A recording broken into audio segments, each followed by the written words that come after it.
السلام علیکم ورحمۃ اللہ وبرکاتہ۔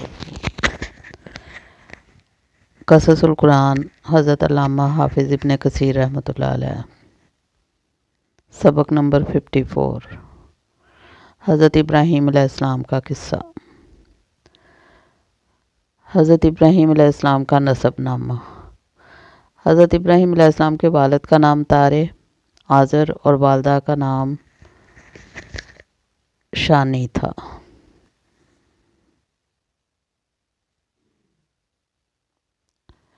آپ علیہ السلام اللہ تعالیٰ کے انبیاء علیہ السلام میں سے ایک عظیم نبی ہیں، جنہیں اللہ تعالیٰ نے خلیل اللہ اور اپنے دوست کا لقب عطا فرمایا۔ فرمان الہی ہے۔ ترجمہ: ابراہیم علیہ السلام کو اللہ نے اپنا دوست بنا لیا ہے۔ سورہ نساء آیت نمبر 125۔ حضرت ابراہیم علیہ السلام کا حلیہ مبارک۔ رسول اکرم صلی اللہ علیہ وآلہ وسلم نے فرمایا، اگر تم ابراہیم علیہ السلام کے حلیہ کو دیکھنا چاہتے ہو تو اپنے ساتھی محمد صلی اللہ علیہ وآلہ وسلم کو دیکھ لو۔ بخاری عن ابن عباس رضی اللہ تعالیٰ عنہ۔ رات کو خواب میں میرے پاس 2 فرشتے آئے اور مجھے ایسے لمبے شخص کے پاس سے لے کر گزرے کہ میں ان کا قد لمبا ہونے کی وجہ سے سر نہ دیکھ سکا، اور فرشتوں نے بتایا کہ یہ ابراہیم علیہ السلام ہیں۔ صحیح بخاری۔ عن سمرہ رضی اللہ تعالیٰ عنہ۔ حضرت ابراہیم علیہ السلام کی ولادت۔ حضرت ابراہیم علیہ السلام بابل شہر میں پیدا ہوئے۔ اس وقت بابل اور قرب و جوار کے علاقوں کا بادشاہ نمرود بن کنعان تھا، جو بڑا سرکش، جابر اور متکبر حکمران تھا۔ آپ علیہ السلام کی ولادت سے پہلے ہی نجومیہ نے نمرود بادشاہ کو یہ بتا دیا تھا کہ عنقریب ایک ایسا لڑکا پیدا ہوگا جو آپ کی حکومت کو ختم کر دے گا۔ نمرود بادشاہ نے اپنی حکومت کو بچانے کے لیے ہر پیدا ہونے والے بچے کو قتل کرنے کا حکم جاری کر دیا۔ اسی دوران اللہ تعالیٰ نے حضرت ابراہیم علیہ السلام کو پیدا کیا۔ آپ علیہ السلام کے والدین نے بادشاہ کے ڈر سے حضرت ابراہیم علیہ السلام کو ایک غار میں چھپا دیا، جہاں آپ علیہ السلام کی والدہ علیہ السلام آپ کو دودھ پلاتی اور دیکھ بھال کرتی تھیں۔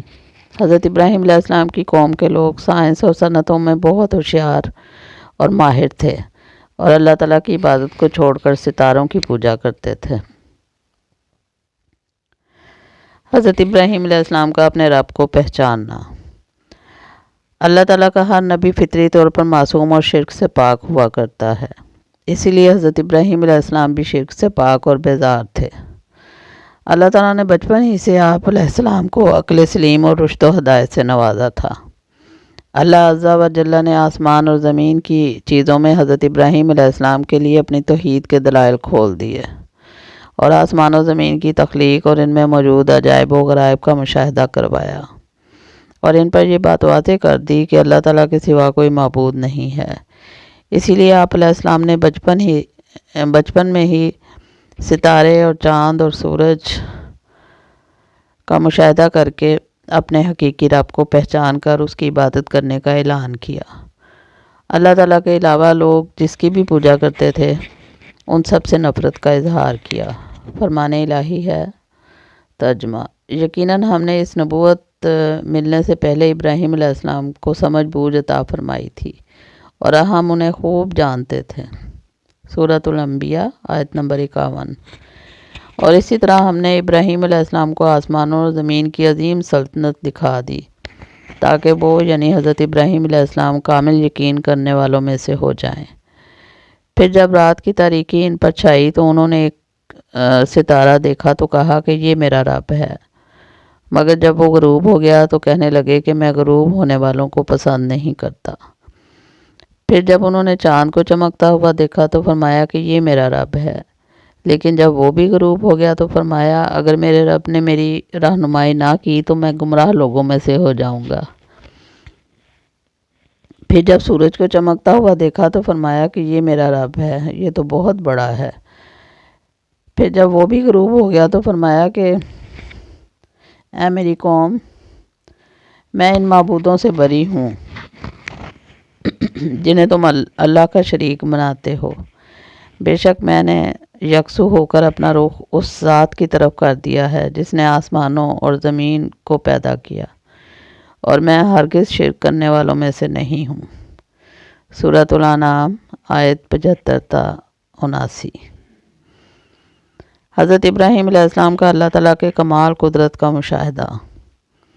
حضرت ابراہیم علیہ السلام کو اس بات کا یقین تھا کہ اللہ تعالیٰ ہی مردوں کو زندہ کرتے ہیں، لیکن علم الیقین، یقینی علم سے عین الیقین آنکھوں کا مشاہدہ کے ثبوت کے لیے انہوں نے مردوں کے زندہ ہونے کے مشاہدہ کے لیے اللہ تعالیٰ سے درخواست کی،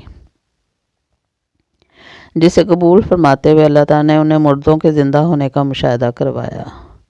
فرمان الہی ہے، اس وقت کو یاد کیجئے جب ابراہیم علیہ السلام نے عرض کیا کہ اے میرے رب، مجھے دکھائیے آپ کیسے مردوں کو زندہ کریں گے۔ اللہ تعالیٰ نے فرمایا، اس پر تمہارا ایمان نہیں؟ ابراہیم علیہ السلام نے فرمایا، کیوں نہیں، لیکن اپنے دل کا اطمینان چاہتا ہوں۔ اللہ نے فرمایا، 4 پرندے لے کر انہیں ٹکڑے ٹکڑے کر ڈالو، پھر ان ٹکڑوں کو 4 مختلف پہاڑوں پر ایک ایک کر کے رکھ دو، پھر انہیں بلاؤ، وہ تمہارے پاس اٹھتے چلے آئیں گے۔ خوب جان لو کہ اللہ زبردست بڑی حکمت والا ہے۔ البقرہ 260۔ حدیث رسول اکرم صلی اللہ علیہ وآلہ وسلم۔ رسول اکرم صلی اللہ علیہ وآلہ وسلم نے فرمایا، ابراہیم علیہ السلام نے عرض کیا، میرے رب مجھے دکھائیے آپ کیسے مردوں کو زندہ کریں گے۔ اللہ تعالیٰ نے آپ علیہ السلام کو اس کا مشاہدہ پرندوں کو زندہ کر کے کرایا۔ صحیح بخاری یا نبی ہریرہ رضی اللہ تعالیٰ عنہ۔ وما علینا الا البلاغ۔ اللہ حافظ۔